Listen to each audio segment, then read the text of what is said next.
नागपुरात गो गॅस पाठोपाठ prime fuel कंपनीचे एलपीजी पंपही बंद झालेत। रिक्षात भरणारा एलपीजी गॅस पोहोचला आता 135 रुपयांवर।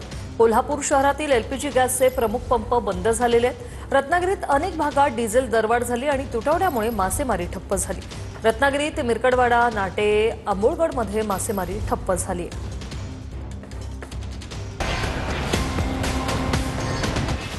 नागपुरात गो गॅस पाठोपाठ प्राईम फ्युएल कंपनीचे पंपही बंद झाले। एलपीजी गॅसचा पुरवठा होत नसल्याने पंप बंद झाले। गेल्या 12 दिवसापासून प्राईम फ्यू एलपीजी पंप बंद आहेत। एलपीजी पंप बंद असल्याने शहरातील रिक्षा चालकांना मोठा फटका बसलाय।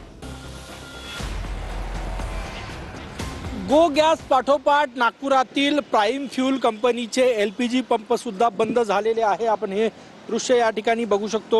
नागपुरातील वाठोडा परिसरातले हे पंप आहे आणि या ठिकाणी गेल्या 12 दिवसापासून एलपीजीचा पुरवठा जो आहे तो या ठिकाणी होत नाही आणि त्यामुळे या पंपावरील एलपीजीचं वितरण जे आहे ते पूर्णपणे बंद झालेलं आहे। इराण इस्रायल युद्धाचा मोठा परिणाम गॅस पुरवठ्यावर झालेला आहे। ऑटो चालकांना याचा मोठा फटका जो आहे तो बसतोय। नागपुरात खासगी कंपनीचे एलपीजी पंप बंद झाल्याने इंधनाचा रिक्षा चालकांसमोर मोठा प्रश्न निर्माण झालाय।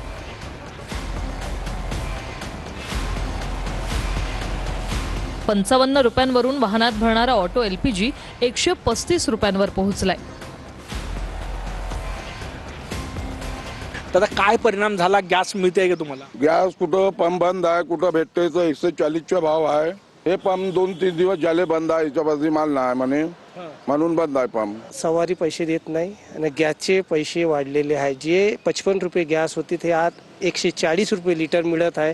ते 10 किलोमीटर 7 किलोमीटर अशा दूर ठिकाणी जाणं पडते पंपवर। 3 दिवस झाले इथला माल खतम झालेला, गॅस संपलेली आहे।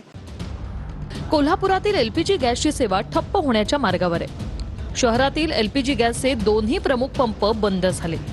दोन्ही पंपावर गॅस संपल्याचा बोर्ड लावण्यात आलाय। गॅस पंप बंद झाल्यानं शहरातील रिक्षा व्यावसायिकांना मोठा फटका बसणार आहे। युद्धजन्य परिस्थितीमुळे एलपीजी गॅसच्या पुरवठ्यावर मोठा परिणाम झालेला आहे। कोल्हापुरातील एलपीजीचा पुरवठा जवळपास ठप्प होण्याच्या मार्गावर आहे। कारण कोल्हापुरात जे काही 2 प्रमुख एलपीजीचे पंप आहेत ते आता बंद अवस्थेमध्ये बघायला मिळत आहेत। पुढचे 3 ते 4 दिवस हा पंप सुरू होणार नाही अशा पद्धतीची माहिती इथल्या व्यवस्थापनाकडून दिली जाते आणि त्यामुळे एकूणच आपण बघतोय कोल्हापूर शहरातील विशेषतः रिक्षा चालकांना या सगळ्याचा मोठा फटका आता पुढच्या 3 ते 4 दिवसामध्ये बसणार आहे। रत्नागिरीतील डिझेल दरवाढ आणि तुटवड्यामुळे मासेमारी ठप्प झाली। मच्छीमारांना दिल्या जाणाऱ्या सवलतीच्या डिझेलच्या दरात 23 रुपये विक्रमी वाढ झाली। मच्छीमारांसाठी दिल्या जाणाऱ्या डिझेलची किंमत 92 रुपयांवरून आता 115 रुपयांवर पोहोचली। रत्नागिरीत मिरकडवाडा, नाटे, आंबोळगड, भाटे, हरणे, गुहागर, पूर्णगडमधील मासेमारी ठप्प झाली आहे।